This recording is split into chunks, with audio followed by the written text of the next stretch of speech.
சித்தப்பா இப்போ வந்து வயலில் விவசாயம் வேலை செய்கிறாங்க. அவங்க வந்து வாட்சிலாம் கை கடிகாரம்லாம் கட்டிட்டு வேலை செய்ய முடியாது. ஆனால் நம்ம டெல்டா பகுதியை பொறுத்தளவுக்கு என்னென்னு கேட்டிங்கன்னா, அதுக்கு கொஞ்சம் குறிப்பிட்ட காலத்துக்கு முன்னாடிலாம் சங்கு இருந்தது. 9 மணிக்கு காலையில் சங்கு ஊதும், நேரத்துக்கு வயலுக்கு வேலைக்கு வரணும். அப்புறம் 1 மணிக்கு சங்கு ஊதுனா சாப்பாடு டைம் ஏறி போயிடணும். 2 மணிக்கு சங்கு ஊதுனா திரும்பி வேலைக்கு வரணும். சாயங்காலம் 5 மணிக்கு வேலை முடிஞ்சிடும். இது தெரிஞ்சுப்பாங்க. இது எதுவுமே இந்த சங்குலாம் இல்லாமல் இருக்கும்போது எப்படி கண்டுபிடிக்கிறது?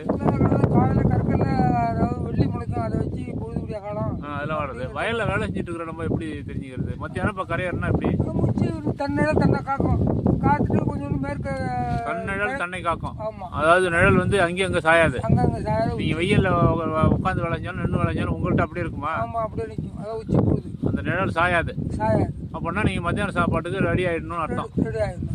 அதுமாதிரி சாயங்காலமும் தெரியும், சாயந்தரமும் தெரியும். அந்த நிழல் வந்து அப்படி மேற்க போகும்போது சூரியனை பார்த்தாலும் சரி மணி